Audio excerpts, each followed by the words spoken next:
You need to stop being so sensitive, she said after joking about sleeping with my friend. So I stopped being sensitive and stopped being there. Now she's the one texting paragraphs at 2 a.m. That start with, I just want closure. Hey viewers, before we move on to the video, please make sure to subscribe to the channel and hit the like button if you want to see more stories like this. Thanks. Throw away for obvious reasons. This all went down over the last year or so, and honestly, I still can't believe how it unfolded. I, M28, was with Sarah, F27, for 3 solid years. We met through mutual friends at a local bar. Nothing dramatic, just easy conversation that turned into dates, then moving in together after a year. I thought we had something real. I was the guy who showed up, helped her through a rough patch when she lost her job, covered rent a few times without making a big deal, planned surprise weekends away. You know, the loyal type. But looking back, maybe I was too loyal. Too sensitive, as she'd say. It started small, these little digs she disguised as jokes. We'd be out with friends, and she'd toss out something that hit like a gut punch, but everyone would laugh because, hey, it's just banter, right? Our circle included my buddy Mike, M29, who's always been the loud, charismatic one, flirty with everyone, but I never thought much of it. Sarah and I had our issues, sure. She was outgoing, loved the spotlight, and I was more laid back, content with quiet nights in. But I supported her hobbies, her girls' trips, all of it. I figured that's what you do in a relationship. The first red flag was about 6 months ago, at a group hangout for a friend's birthday. We were at this casual spot downtown, drinks flowing, everyone relaxed. Sarah had a few too many, and out of nowhere, she leans over to the table and says, loud enough for everyone to hear, you know, if Alex wasn't around, I'd totally sleep with Mike. He's got that bad boy vibe that just, phew. She fanned herself dramatically, and the group erupted in laughter. Mike played along, winking and saying, hey, door's always open. I forced a smile, but inside it stung. Who jokes about cheating on their boyfriend right in front of him? Later that night, back at our apartment, I brought it up. We were brushing our teeth, and I said, hey, that joke earlier, it didn't sit right with me. Made me feel kinda crappy. She rolled her eyes in the mirror, spitting out toothpaste. Oh my God, Alex, it was just a joke. You're being so sensitive again. Lighten up, everyone thought it was funny. Mike's harmless. It's not like I'd actually do it. I paused, staring at my reflection. But why even say it? It feels disrespectful. She turned to me, drying her face with a towel, smirking a little. Because it's true in a fun way. Mike's exciting, you know? You're stable, which is great, but sometimes a girl needs a laugh. Stop overthinking everything. It's exhausting. I let it go that time. Told myself I was overreacting, like she said, but it didn't stop. Over the next few weeks, the jokes kept coming. At a barbecue, she'd nudge me and whisper, Mike's looking good today. Maybe I should trade up, with a giggle. Or she'd post stories on social media, vague memes about wanting a man who knows how to have fun, with tags to our group chat, including Mike. I'd see the notifications pop up, and my stomach would twist. Friends started side-eyeing me, like they knew something was off, but didn't want to say it. I tried talking to her again, more seriously. This was maybe 2 months after the birthday incident. We were on the couch watching some show, and I paused it. Sarah, these jokes about Mike, they're hurting me. It's like you're comparing us, and it makes me feel like I'm not enough. She sighed dramatically, tossing the remote aside. Here we go again. Alex, you're too sensitive for your own good. It's not comparison, it's just playful. Mike gets it, he laughs along.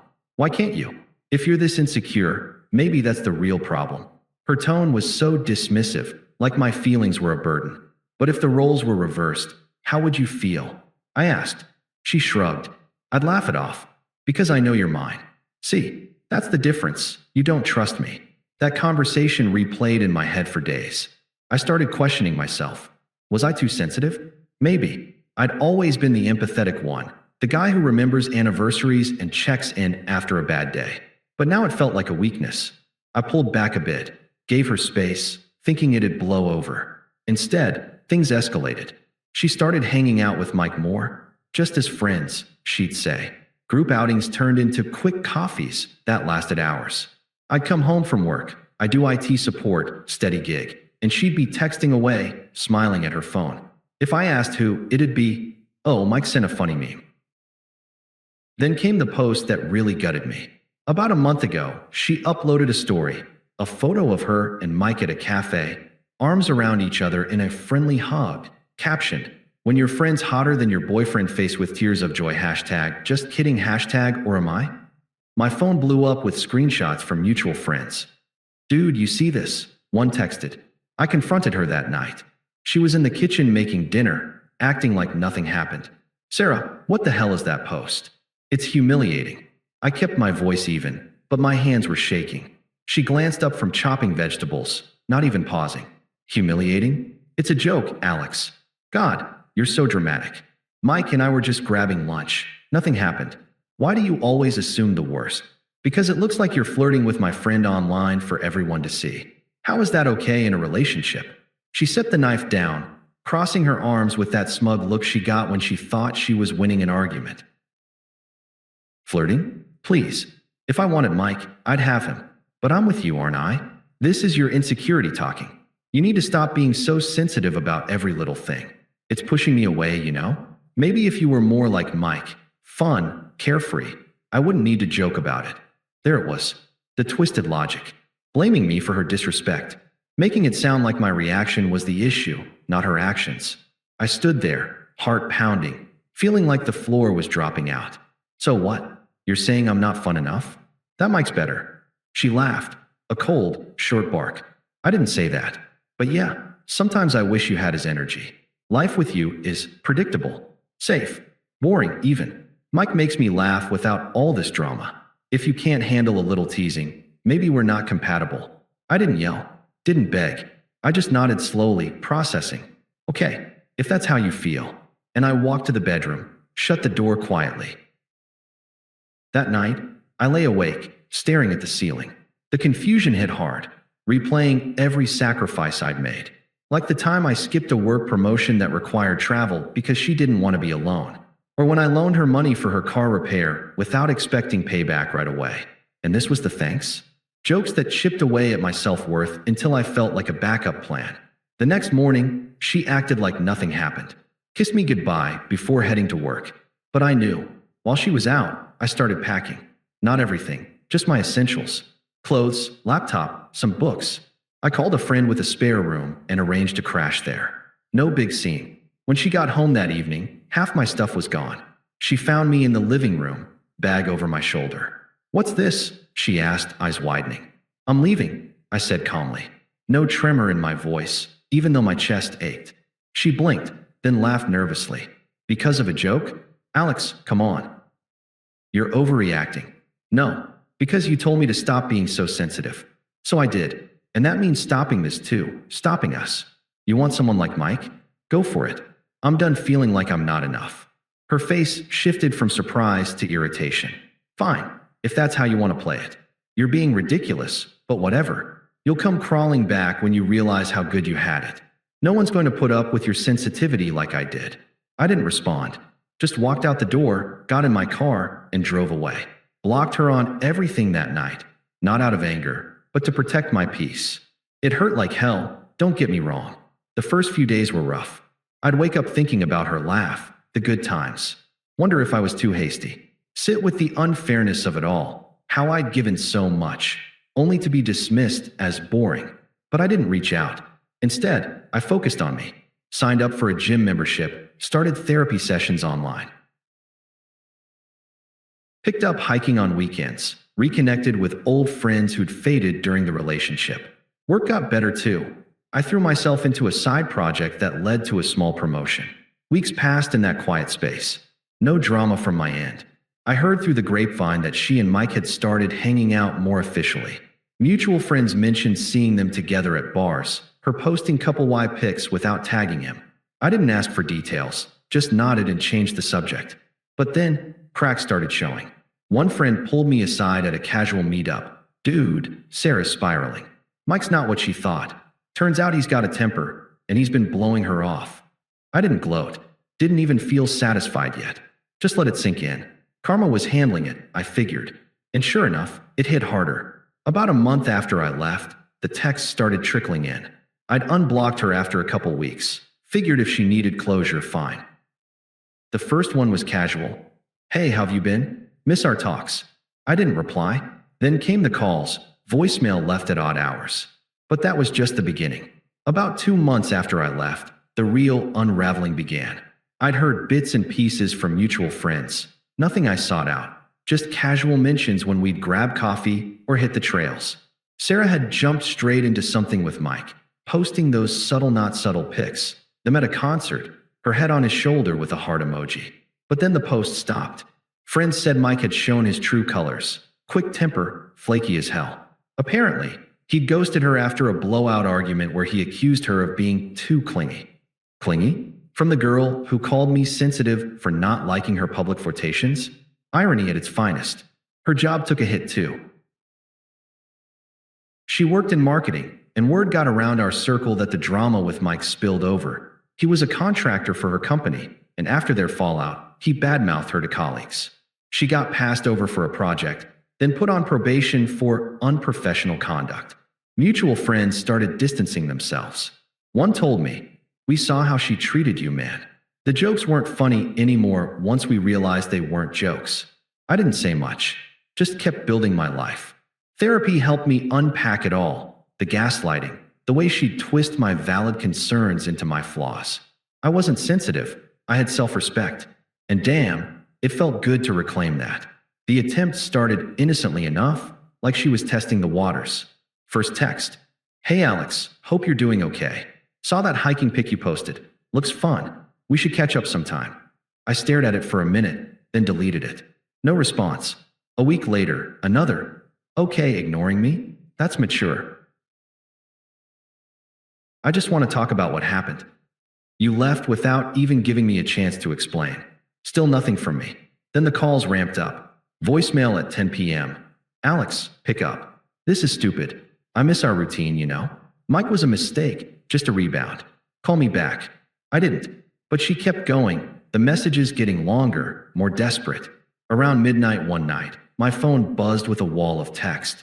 Look, I know I messed up with those jokes, but you took them way too seriously. It was never about actually wanting Mike. It was just fun. You're the stable one, the guy I could always count on. Things with him fell apart. He's an asshole, ghosts me for days, yells over nothing. I realize now what I had with you. Can we meet? Please? I need closure at least. Closure. That word made me chuckle bitterly. She dismissed my feelings for months, but now she needed closure? I could see the hypocrisy clear as day. Her friends got involved next. Toxic bunch, always enabling her. One messaged me. Dude, Sarah's really hurting. You bailing like that was cold. Give her a break. Everyone makes mistakes. Another, her best friend. She's crying all the time. Mike screwed her over bad. Be the bigger person and talk to her. I replied to them politely but firmly. Not my problem anymore. Blocked after that. Then her family jumped in, because why not? Her sister called from an unknown number. Unpleasant as ever. The type who talks over you. Alex, this is ridiculous. Sarah told me everything. You overreacted to some harmless teasing. Now she's alone and miserable because of you. Man up and fix this. I let her rant, then said calmly, I'm not fixing anything. Tell Sarah to move on. Hung up. Her mom texted next. You've broken her heart. She deserves better than this silence. I didn't engage. The desperation peaked about 3 weeks ago. Texts at 2 a.m. Alex, I can't sleep. I keep thinking about us. Remember that trip we took last year? You were so sweet planning it all. I took it for granted. Mike used me. He cheated with some girl from work, left me high and dry. I'm broke now, scraping by after that probation crap. Friends won't even hang out. They say I'm too dramatic. Please, just talk to me. I know I was smug, but I was wrong. Give me another chance. By then, her tone had shifted to anger in some messages. One voicemail. Fine, ignore me. You're heartless, you know that? I try to apologize, and you act like I don't exist. Those jokes were nothing. You're the one who couldn't handle them. If you were more secure, we'd still be together. This is on you. It revealed her true colors all over again. No real remorse. Just blame shifting when she didn't get her way. I saved a couple for my therapist, laughed about the irony, and kept living. The final nail came last weekend at our mutual friend Jake's birthday party. It was at a rooftop spot in the city, chill vibe, string lights, good music. I'd been looking forward to it. Life was solid. New promotion at work meant more flexibility. I'd started dating casually. A woman named Lisa from my hiking group, kind and straightforward, no games. I brought her as my plus one, nothing serious yet, but it felt right. Sarah showed up uninvited, I guessed through the grapevine. I spotted her across the crowd, looking worn, bags under her eyes, forced smile. She cornered me by the bar while Lisa was chatting with friends. "Alex," she said, voice shaky but trying to sound composed. "Didn't expect to see you here. You look good." I nodded politely, sipping my drink. "Thanks. Enjoy the party." She stepped closer, eyes darting around like she was afraid someone would overhear. "Can we talk?" "Privately. I've been trying to reach you. Mike's gone, total disaster. He hit me once during a fight, you know? Left bruises. And now I'm alone, job's hanging by a thread." I see now how I messed up. Those jokes were stupid, disrespectful. I was manipulative, comparing you to him like that. You were always there for me, and I threw it away. Please, let's try again. I can change. Her words hung there, desperate and raw. Part of me noted the crowd, friends glancing over, whispering. But I felt nothing. No pity, no anger. Just detachment. I set my glass down, looked her in the eye. "You told me to stop being so sensitive, Sarah. So I did. Stop being sensitive to your jokes, your dismissals, your twisted excuses. And in doing that, I stopped being there for you at all. You've become irrelevant to me. My life's better without the drama. I've got work I love, friends who respect me, and yeah, someone new who doesn't make me feel like a backup." She blinked, face crumpling. "But I need you. Closure, at least. Don't do this here, in front of everyone." I shrugged lightly. "You did your damage publicly. Posts, jokes at parties. This is just the consequence. I'm not here to give you anything anymore. Move on." Lisa walked up then, slipping her arm through mine with a smile. "Everything okay?" "Yeah," I said, turning away from Sarah. "Perfect." Sarah stood there a moment longer, tears welling, before muttering something under her breath and slipping away through the crowd. I heard later she left early, alone. Friends texted me after. "Saw that. Proud of you, man." No one defended her anymore. The truth had spread. Looking back, it all feels like a distant chapter now. I learned a lot, from vulnerable and confused to clear and free. Her betrayal was outrageous, undeserved, but it pushed me to build something unbreakable. She's powerless in my story, just a lesson in what I won't tolerate. If you're reading this and it sounds familiar, trust your gut. Walk away with dignity. The rest sorts itself. Thanks for watching. Make sure to subscribe to the channel and hit the like button. What do you think about this story? Share it in the comments.